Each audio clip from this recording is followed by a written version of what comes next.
Chicago, 1932. A nation on its knees. San Francisco, 1960. A young senator dares America to dream. Miami Beach, 1968. A country burning. One man promises law and order. Kansas City, 1976. A former governor refuses to concede. New Orleans, 1988. A vice president draws a line in the sand. Boston, 2004. An unknown state senator steps into the spotlight and changes everything. 6 convention nights, 6 speeches, 6 moments when words didn't just nominate a candidate, they redefined what America believed was possible. Tonight, we stand on those stages once more. Before we begin, like and subscribe to help preserve these stories of courage. Franklin D. Roosevelt, The New Deal, 1932. July 2nd, 1932, Chicago Stadium. Depression America is starving. Franklin Roosevelt flies in, the first nominee ever to appear in person. On crutches, smiling, he pledges a new deal for the American people.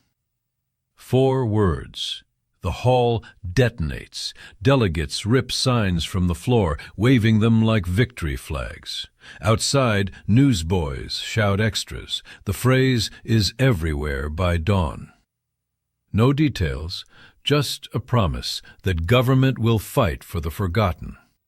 It becomes Social Security, TVA, CCC, laws that still stand. One humid night, one sentence, and the country chooses hope over despair. John F. Kennedy, The New Frontier, 1960. July 15th, 1960. Los Angeles Coliseum. 90,000 under open sky. Jack Kennedy, young and tanned, calls America to the new frontier of unknown opportunities and perils.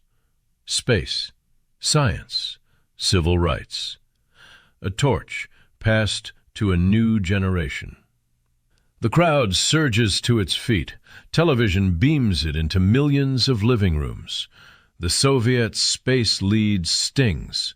He turns it into destiny. 4 months later, he wins by a whisker.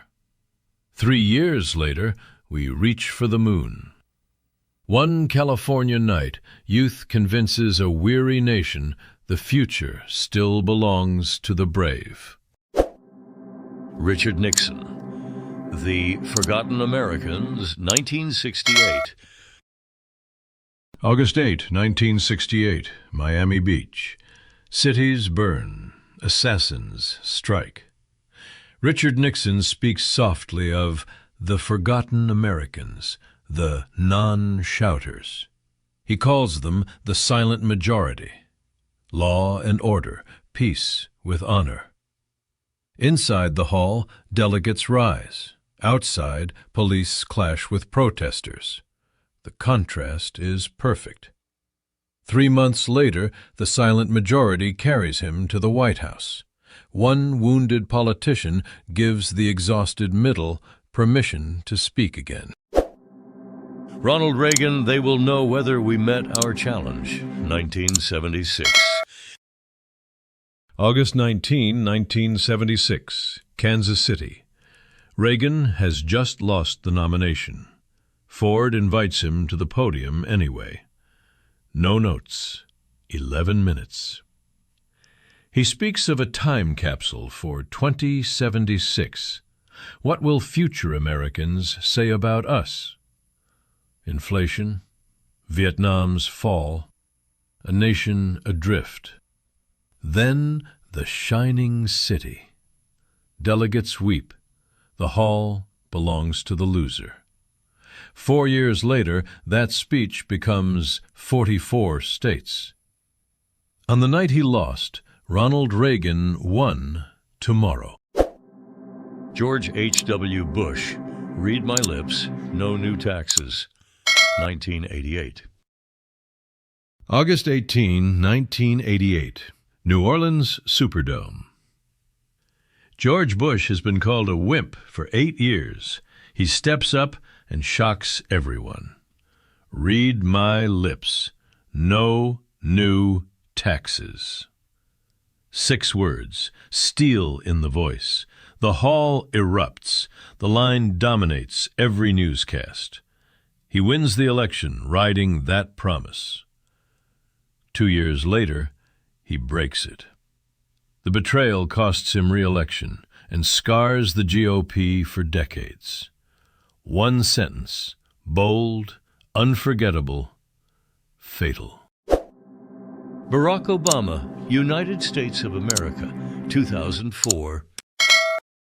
July 27, 2004, Boston, Fleet Center. A 33-year-old state senator almost no one knows takes the keynote stage. Barack Obama rejects red states and blue states. There is not a liberal America and a conservative America. There is the United States of America. He tells his story, Kenyan father, Kansas mother, then makes it every American's story. 18 minutes, no policy, pure hope. The hall rises as one. Millions at home feel the same jolt. John Kerry fades into the background. A star is born. 4 years later, Yes We Can begins right here. One unknown voice reminds a divided nation its better angels are still listening.